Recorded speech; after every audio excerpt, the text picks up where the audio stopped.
Gold, trusted gold buyers. మీరు తాకట్టు పెట్టిన బంగారాన్ని విడిపించి ఈ రోజు ఉన్న మార్కెట్ ధరకు కొనబడను. రాధా ప్రశాంతికి సినిమా ఛాన్సులు రాకుండా పోయింది పేపర్లో పడ్డ వార్తల వల్ల కాదు. రాధా ప్రశాంతి సినిమా షూటింగ్ నడుస్తున్నప్పుడు సెట్స్ లో ఎంతమంది మేనేజర్లు కొట్టారు? ఎంతమంది మేనేజర్లు కొట్టలేదు కానీ నిజం చెప్పండి. కో డైరెక్టర్ని కొట్టాను, ఇద్దరిని ఒక మేనేజర్ని కొట్టాను. ఎందుకు అంటే ఎర్ర సూర్యుడు షూటింగ్ అప్పుడు ఇప్పుడు పెద్ద ప్రొడ్యూసర్ అయిపోయాడులేండి ఆయన. ఎందుకులే ఇప్పుడు స్టార్ ప్రొడ్యూసర్లు, స్టార్ హీరోలు వాళ్ళ అబ్బాయిలు. అప్పుడు ప్రొడక్షన్ మేనేజర్ అతను. బట్టలు మార్చుకుంటుంటే నేను ఇలాగ తలుపు తీశాడు. తలుపు తీస్తే నేను బట్టలు మార్చుకుంటున్నానండి సారీ అని గడపెట్టిన తర్వాత దబా దబా దబా దబా కొడుతున్నాడు. ఎందుకు అక్కడ ఇరిటేషన్ వచ్చింది నాకు. జాకెట్ చీర మార్చుకోవాలి, చేంజ్ అన్నారు డ్రెస్. దబా దబా కొడుతుంటే నాకు తేళ్ళు జర్లు, అప్పటికే నాకు బ్లడ్ ఉడుకుతుంది లోపల. ఒకసారి చెప్పాను ఈడావిడు ఆడి తర్వాత వీడివాడు కో బ్రదరా ఎవడ వీడి కథ ఏంటో చూద్దామని చెప్పేసి డోర్ తీశాడు. చూస్తే వీడే శోభన పెళ్లి కొడుకులాగా నిల్చున్నాడు హీ అని చెప్పేసి. ఏంటి కథ అన్న, ఏంటి మీరు పెద్ద గ్రేట్గా ఫీల్ అవుతున్నారు, అవుట్డోర్కి వెళ్తే ఆ చెట్టు దగ్గర ఇలా పక్క తిరిగి మార్చుకుంటారు, మీరు ఇట్లాగ వచ్చేసి గెడలు పెట్టి మీరు ఇలా తలుపులు వేసి మార్చుకుంటే ఇండస్ట్రీలో ఉన్నట్టే చాలా మందికి చూసాం మీలాంటి వాళ్ళకని అన్నాడు. ఆహా మంచిదే, నేను కూడా చాలా మందికి చూసే వచ్చాను. నక్సలైట్ల బ్యాక్గ్రౌండ్ అమ్మ మాది అక్కడ.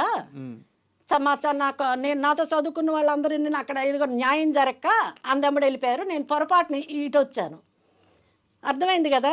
ఏంటి కథ చెప్పంటే చాలా మందికి చూసాము, నేను చూసాను పద్ధతి తేల్చుకుందామని చెప్పేసి. అంటే ఏంటి తేల్చుకునేది, నేను ఇక్కడే ఉంటాను, నువ్వు మార్చుకోవాలి, నేను ఇక్కడి నుంచి కదలను అన్నాడు. అంతే, సరే నువ్వు అక్కడే ఉండు, నేను కూడా నేను మార్చుకున్న తర్వాతే నేను ఇక్కడ ఏదో సెటిల్ చేసుకుంటానని చెప్పేసి లాగే అక్కడే. మరి అటు తిరగటం లేదు వెళ్ళటం లేదు, నేను ఎక్కడ మార్చుకోవాలి. ఒక్క తన్నాక కాలర్ పట్టుకొని చెల్లపద డైరెక్టర్ దగ్గర కన్నా నువ్వు ఇక్కడ ఉంటుండగా మార్చుకోవడానికి నాకు తాళి కట్టిన మొగుడువా కాదు, నువ్వు ఉంటుండగా నేను మార్చుకోవడం అంటే. తాళి కట్టిన మొగుడు అయినా మూడు బాగుంటే ఎస్ అనాలి, లేకపోతే దొబ్బియాలి. నాకు మూడు వచ్చింది అంటే యాక్ట్లో కూడా బలవంత చేయకూడదండి భార్యకి. పతివ్రత అయితే సహకరించవచ్చు, నేను కాదనలేదు, మీరు చెప్పేది కరెక్టే. ఇప్పుడు నేను కాదనలేదు, భర్త ఇప్పుడు అలాగే సహకరించకపోతే బయట తిరుగుతాడంట. ఇక్కడ సహకరించినా ఇక్కడ అందంగా ఉన్నా కూడా బయట కొంపలు పెట్టుకొని కొల్లేర్లు అవుతున్నాయి కదండి జీవితాలు. అక్కడ ఏంటి అంటే నేను ఇక్కడే ఉంటాను, నువ్వు మార్చుకోవాలన్నాడు. అక్కడే నువ్వు ఉండు, నేను చేయాల్సింది చేస్తానన్నాను. ఒక తాపుతున్నాను, ఫిల్టర్ పట్టేసుకొని తీసుకెళ్ళాను. సరే, నేను నెంబర్ ఆఫ్ ఇన్సిడెంట్స్ గురించి వెళ్ళట్లేదు, నాకు తెలిసి ఇది మొదటిది కాదు, అంతకు ముందు జరిగింది తర్వాత జరిగింది. కానీ మీరు ఖండించింది మరి పేపర్ వాడు తప్పుగా ఇకపోతే ఎందుకు ఖండించాడు అన్నది యాజ్ అ జర్నలిస్ట్ గా మీకు ఐడియా ఉందా? తప్పు లేదు కాబట్టి ఖండించాడు కదా. చిత్రహింసలని రాపించింది పోలీసోడు. ఆ పేపర్ ని హైలైట్ చేయడం కోసం స్టింగర్ అనేవాడు రాంగ్ న్యూస్ తీసుకొచ్చి వాడి కమిషన్ వాడు తీసుకున్నాడు. నేను అడగడానికి కారణం కూడా అదే, ఆ రోజు మీ తప్పు లేదు అని చెప్పడానికి నేను అడగడానికి కారణం. అండ్ ఈ విషయంలో కూడా మీరు మేనేజర్ని కొట్టింది కూడా, అతన్ని ఎవరు మేనేజర్ కానీ లేకపోతే ఆ కో డైరెక్టర్ కానీ మీరు కొట్టింది కూడా అక్కడ ఏం జరిగిందో చెప్పడానికే నా ఉద్దేశం. సో మీరు ఆ రోజు ఇప్పుడు ఎవరైతే స్టార్ ప్రొడ్యూసర్ అని చెప్తున్నారు కదా, ఆయన్ని కొట్టింది అలా మీరు సినిమా సెట్ లో కొట్టడం మొదటిసారి కాదు. మరి ఆయన నేను ఉంటుంటాను మార్చుకో, నేను ఇక్కడ నుంచి వెళ్ళను, నువ్వు మార్చుకో అంటే అది ఎంతవరకు కరెక్ట్ మీరు చెప్పండి. మీరు చేసింది కరెక్టే, అది మొదటిసారి కాదు. వాళ్ళ పక్కల మీద పడుకోవాలి ఒక విధంగా చెప్పాలంటే నా భాషలో. అలాంటి వాళ్ళు వేషాలు అలా అడిగితే ఇంకేమైనా ఉంటుందండి అక్కడ షూటింగ్ బదులు ఇంక వేరే జరుగుద్ది, వదిలేసేయండి. నాకు ఇంతవరకు అలాగ అడిగేవాళ్ళు ఓపెన్ అయ్యేవాళ్ళు లేరు. ఇష్టం ఉంటే అది వేరే, ఇష్టం ఉంటే అడగక్కర్లేదు. ఇది ఏదో వస్తుందంటే అది నాకు మీరు తక్కువ రెమ్యునరేషన్ ఇచ్చినా పర్వాలేదు అని చెప్పేసి నేను యాక్ట్ చేసేటప్పుడు ఇష్టం ఉంటే పెట్టుకుంటాడు, లేకపోతే లేదు. మీ కోపం, మీరు వెళ్ళే తీరు, మీ అగ్రెషన్ ఇవన్నీ చూసి ఒక స్టార్ హీరో పిలిచి, రాధా ఇండస్ట్రీ ఇలాగే ఉంటది, నువ్వు కాస్త సర్దుకుపోయి ఇంత అగ్రెసివ్గా కాకుండా స్మూత్గా చెప్పుకుంటూ ఇలాంటి వెధవల్ని దాటుకుంటూ ముందుకెళ్ళాలి, ఇక్కడ కాస్త సర్దుకొని పోవాలి, నేను తప్పు చేయమనట్లా, కానీ తప్పు చేయమని అడిగే వాళ్ళని సున్నితంగా తప్పించుకొని వెళ్ళు, అలవాటు చేసుకో అని మీకు సున్నితంగా చెప్పిన ఒక స్టార్ హీరో ఉన్నారు. ఎవరు స్టార్ హీరో? ఎవరబ్బా? ఎవరు మీకు ఈ మాటలు చెప్పింది? ఏఎన్ఆర్ గారు చెప్పలేదా మీకు ఈ విషయాలు? ఏఎన్ఆర్ గారు చెప్పారు. ఏఎన్ఆర్ గారు, ఎందుకంటే నేను ఆయనకి మర్చిపోయాను, ఫస్ట్ అడ్వైజ్ ఇచ్చింది అతనే. సినిమా ఫీల్డ్లో ఉండాలి అంటే అమ్మ అన్ని రకాల వాళ్ళు ఉంటారు. నువ్వు చూస్తే పల్లెటూరు నుంచి వచ్చిన ఒక లంగా ఓని ఆ 2 జడలు ఆ టైప్ కాదమ్మా ఇండస్ట్రీ. అన్ని అటు సముద్రంలో ఎన్ని జంతువులు ఉంటాయో ఇక్కడ అన్ని రకాల మనుషులు ఉంటారు. ఆయన నిజంగా ఆయనకి, నన్ను క్షమించండి, ఏఎన్ఆర్ గారు, ఎన్టీఆర్ గారు వాళ్ళు ఎక్కడున్నా వాళ్ళు మాకు ఆదర్శం. మాలాంటి ఆర్టిస్టులు ఎంతోమందికి వాళ్ళు ఉన్నా లేకున్నా ఆదర్శం. దాసరి గారు, రామానాయుడు గారు, ఎందుకంటే వాళ్ళు ప్రపంచాన్ని మంచో చెడో అందరూ తప్పులు చేస్తారండి. ఇప్పుడు మేము కూడా నేనేదో పెద్ద గ్రేట్ అని చెప్పటం లేదు, నాకు కోపం లేదు, ఇంకొకటి లేదు. నేను అక్కడ నిల్చుంటాను, మార్చుకోవాలనుకుంటే మీకైనా కోపం వస్తుంది, మీరు నా ప్లేస్లో ఉంటే. ఇప్పుడు మీకు అదే కేసు ఏదైతే ఇప్పుడు జర్నలిస్టు తప్పుడు రాతలు రాశాడో, పోలీసుడు తప్పుడు కేసు పెట్టాడో, మీకైనా అంతే రక్తం ఉడుతుంది. అది అయిపోయిందా? ఇవన్నీ నన్ను తొక్కేయటానికి చేసిన ప్రయత్నాలు. అక్కినేని గారు అయితే మాత్రం అన్నపూర్ణ స్టూడియోకి ఆయన రూమ్ ఒకటి ఉండేదండి, ఒక రాక్ ఉంటుంది లోపల, ఇప్పుడు కూడా అది ఆ రూమ్ ఉండొచ్చు. అప్పుడు ఆయన ఆఫీస్లో కూర్చుంటే వెళ్ళేవాళ్ళం, ఈ అడ్వైజులు ఇచ్చేవాళ్ళు. వాళ్ళు కీలు గుర్రం అప్పుడు ఏం జరిగింది, మనవరాలు అదేది మీనా యాక్ట్ చేసింది, సీతారామయ్య గారి మనవరాలు, అక్కడ ఏం జరిగింది, ఈ మొత్తం నేను అప్పుడు కీలుగురం సినిమా అప్పుడు, ఇప్పుడు అంత ఇది లేవు కదా, ఇవేవో కొబ్బరి డొప్పల్లో పెట్టుకునే వాళ్ళు ప్యాడింగ్స్. ఇప్పుడున్నంత ఆయన గుర్రం మీద కూర్చొని వెనక్కి హీరోయిన్ ఉంటే ఇలా తగలంగానే ఆయన వీపుకి గుచ్చేసేవంట.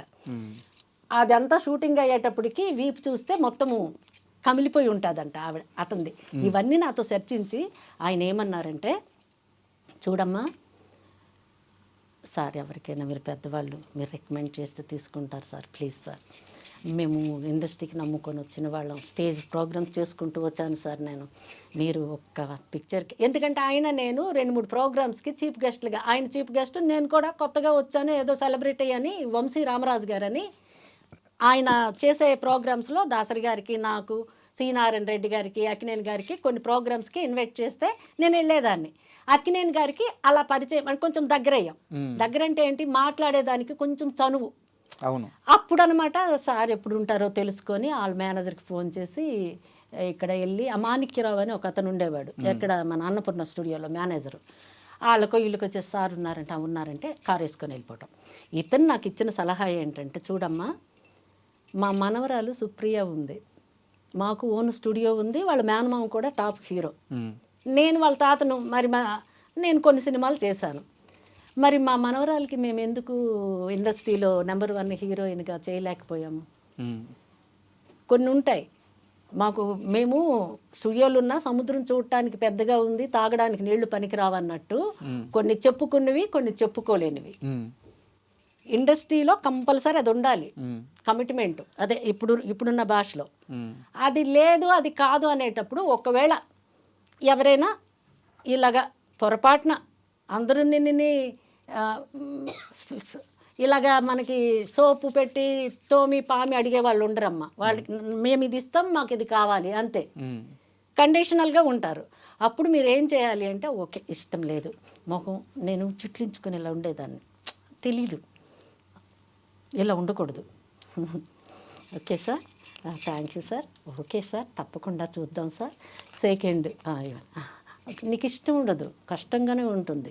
లోపల ఆడేమైనా అంటే, లోపల నువ్వు ఇంటికి వెళ్ళి అద్దం ముందు ఉండి విజృంభించు ఎస్వీఆర్ లెవెల్లో, నీ అమ్మ dash dash how dare you say, అలాగంటావా ఇలా అంటావా, ఎక్కడొద్దు, అది సెట్లో వద్దు, అక్కడ ఓకే సార్, తప్పకుండా సార్, అలాగే సార్, చూద్దాం సార్, ఓకే, ఇలా యాక్ట్ చేయాలి.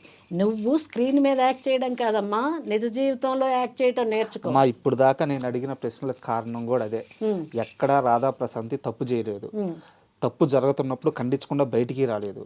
కాకపోతే రాధా ప్రశాంతి మీద పడ్డ ఒకే ఒక్క ముద్ర ఏంటంటే ఆ అగ్రెసివ్ నేచర్. ఏఎన్ఆర్ గారు మీకు సలహా ఇచ్చినట్టు మీరు ఆ యాక్టింగ్ చేయలేకపోయారు నిజ జీవితంలో రాలేదండి. రాజా గారు మీ ఐ డ్రీమ్ స్టూడియోలో ఉండి, నేను నిజంగా కళామా తల్లి సాక్షిగా చెప్తున్నాను, నాకు తెలిసి తెలియక చిన్నప్పుడేవో కొన్ని తప్పులు, అంటే మాట ద్వారా కానీ ప్రవర్తన ద్వారా కానీ ఎలాగైనా అందరము చేస్తాము, నేను చేసి ఉండొచ్చు, నేను దేవతను కాను, నేను చెప్తున్నాను, నాకు తెలిసి అప్పుడు ఏం చేశానో, నేను పోయే ముందు నాకు మంచి చావు రావాలి అంటే మనము మంచి చేయకపోయినా పర్వాలేదు, చెడు అయితే చేయకూడదనేది నేను నిర్ణయించుకున్నానండి. And for more videos, Please subscribe to iDream. Please subscribe to iDream. Please subscribe iDream. And please subscribe to iDream. For more videos, subscribe to iDream. please like, share and subscribe to the channel. Congratulations, iDream. Subscribe to iDream. Subscribe to iDream. So subscribe to iDream Media. iDream ki iDream team andarki huge congratulations. Please subscribe iDream Media. Please subscribe to iDream. Subscribe iDream. Please subscribe to iDream. iDream అంటే నా కళల ఛానల్ను subscribe చేసుకున్న నోరు తిరుగుతలేదు, మీరైతే గంట గుర్తు కొట్టండి. For more such videos, please subscribe to iDream. Subscribe to iDream. Please subscribe to iDream. Please subscribe iDream Media. Please do subscribe to iDream. Please subscribe to iDream Media. For best entertainment and information, please subscribe iDream. And don't forget to subscribe to iDream.